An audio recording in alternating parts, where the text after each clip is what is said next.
Você já se perguntou por que existem tantas igrejas hoje em dia? Ou por que existe a igreja católica e a igreja evangélica, em qual momento elas se separaram? Hoje eu vou tentar explicar isso para vocês. Meu nome é Douglas e esse é mais um vídeo do canal Pensamento Crístico. Agora com o nome, graças a Deus eu pensei num nome bom. Você provavelmente em algum momento da sua caminhada cristã já deve ter ouvido falar sobre a Reforma Protestante, que aconteceu em meados do século XVI, bem no início dele. E você provavelmente já deve ter ouvido muita coisa a respeito disso, coisas boas, coisas ruins, mas o que a gente pode pegar e acreditar como verdade histórica? O que pode ser uma coisa que realmente aconteceu de fato ou uma mentira inventada por uma igreja que não concordou com a reforma? Para a gente dar contexto para a reforma protestante, a gente precisa entender qual era o contexto da igreja da época. A igreja da época era apenas uma, que era a Igreja Apostólica Romana, que é basicamente a mesma igreja que a gente tem hoje em dia. A Igreja Apostólica Romana, ela tinha fortes influências na política, na economia e também ele era o único intermédio, basicamente, entre Deus e o homem. Somente o alto clero da Igreja Católica, padres, os bispos ou papa, tinham acesso às escrituras, onde os mesmos criavam suas interpretações ou suas regras entre o povo e a igreja. Com essa centralização das doutrinas da igreja focada somente no alto clero, a gente começou a ter alguns problemas com isso. Um dos primeiros problemas que a gente tinha era a compra de cargos eclesiásticos. Outro era a grande luxúria. Terceiro, várias práticas que fogem das escrituras. E quarto, a venda de indulgências. As indulgências eram basicamente uma forma de você conseguir redenção pelos seus pecados. No princípio, isso vinha a partir de oração, de jejum, de caridade. Mas depois de um tempo, com a corrupção da Igreja Católica, as indulgências passaram a ser somente por ofertas financeiras, o que fugia totalmente do ensino bíblico. E antes de continuar aqui, eu não quero dizer que a igreja da época era de todo mal. Haviam pessoas honestas lá, padres, o povo, a própria igreja. Haviam muitas pessoas que acreditavam em Deus e acreditavam naquelas doutrinas porque era tudo que elas tinham para acreditar. Mas uma pessoa, no meio disso, surgiu e começou a questionar a igreja. Quem surgiu para questionar a igreja foi o monge Martinho Lutero. Ele era professor de teologia na época. E quando ele estava estudando a carta de Romanos, ele leu que o justo viverá pela fé. Então ele começou a se questionar se realmente as doutrinas de sua igreja faziam sentido conforme as escrituras. Ele percebeu uma coisa muito importante, que a salvação ela não vinha por obras, e sim somente pela fé. E em 31 de outubro de 1517, Lutero fixou na porta da igreja do castelo Wittenberg, onde ele dava aula, suas 95 teses. E a gente tem que entender que isso era basicamente chamar alguém para um debate. Lutero queria conversar com a igreja, Lutero queria discutir e revisar todas as doutrinas da igreja para voltar a uma doutrina principalmente bíblica e não de fortes costumes ou da corrupção que havia na época. Graças à imprensa, as ideias de Lutero se espalharam rapidamente e a Igreja Católica não ficou nem um pouco contente com isso.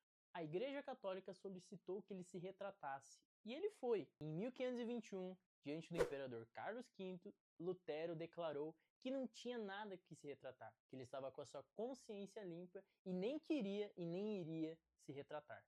Lutero foi ameaçado de morte, onde Frederico, o sábio, o acolheu. E posteriormente a isso, Lutero traduziu a Bíblia do latim para o alemão do povo. É muito interessante. Não havia isso pra você, tá? Inclusive eu posso pegar e falar assim, é muito importante a gente pegar e ressaltar que na época de Lutero havia o alemão do alto clero e havia o alemão do povo. Lutero teve um papel importante para conseguir unificar o alemão, porque a partir de sua tradução da Bíblia, o povo começou a falar somente um alemão, não somente um alemão do alto clero e do baixo clero, que o baixo clero seria basicamente o povo. Os 5 pontos defendidos de Lutero foram os seguintes: sola escritura, onde falava que a Bíblia ela é suficiente e palavra final de Deus. O segundo foi o sola fide, onde somente por fé nós teríamos salvação, não por obras. O terceiro era o sola gratia, onde a salvação ela se iniciava em Deus, somente em Deus. O quarto era o solus Christus, onde Cristo era o único mediador entre a igreja e os céus.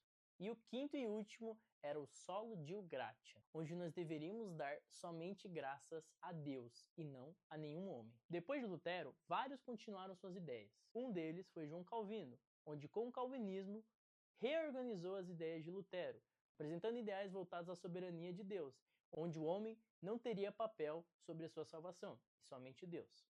Com isso, basicamente dá para se dizer que a Igreja Presbiteriana foi fundada ali. E a Igreja Católica também teve a sua resposta diante da Reforma Protestante, que foi a Contra-Reforma. No Concílio de Trento, a Igreja Católica revisou suas doutrinas e reconheceu que haviam várias práticas erradas. E revisaram suas doutrinas, onde, fazendo um autoexame sobre a igreja da época, perceberam que haviam vários problemas relacionados às doutrinas e reafirmaram suas doutrinas, retendo o que era bom para a época e o que fazia sentido realmente para a igreja de Jesus. E diante de tudo isso, eu gostaria que a gente pudesse fazer uma pequena reflexão sobre toda a obra da reforma. Quando a gente lê Efésios 2, 8 e 9, a gente vai ler, na versão NVI: pois vocês são salvos pela graça, por meio da fé. Isso não vem de vocês, é dom de Deus, não por obras, para que ninguém se glorie. Quando a gente lê isso na Bíblia, a gente consegue entender o sentimento de Lutero na época e fazer algumas reflexões em cima disso. Será que a tradição da Igreja Católica está totalmente errada? Será que 1500 anos de tradição católica são maiores do que a própria Bíblia? E é isso que Lutero quis pegar e trazer. Ele quis não pegar e comparar a tradição a homens, mas se comparar a uma tradição bíblica, que é o que a própria Bíblia nos traz. A Bíblia, como pregado no primeiro ponto de Lutero, o Sola Escritura, ela é suficiente. A gente não precisa de nada além do que a própria palavra de Deus, que é a Bíblia, como dita por ela mesma.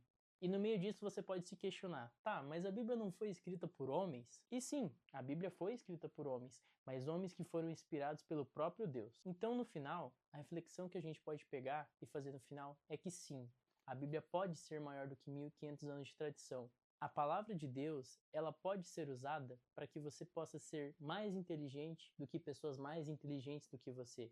Que você possa refutar uma igreja que não segue costumes bíblicos. E isso eu não estou falando somente da Igreja Católica. Eu estou falando de qualquer outra igreja que tem algum tradicionalismo que não é bíblico. Eu não quero dizer que tudo isso que eu estou falando aqui é necessariamente um ataque à Igreja Católica, mas sim um convite a repensarmos se realmente estamos seguindo o que Deus espera de nós, com base nas Escrituras.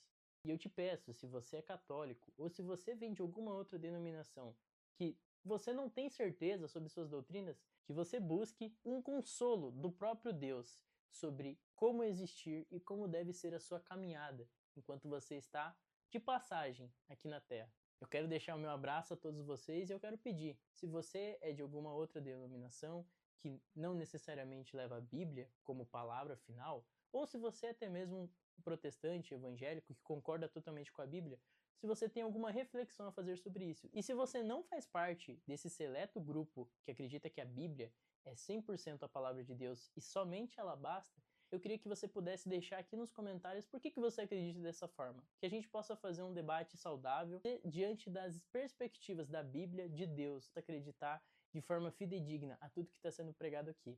Um grande abraço e até a próxima.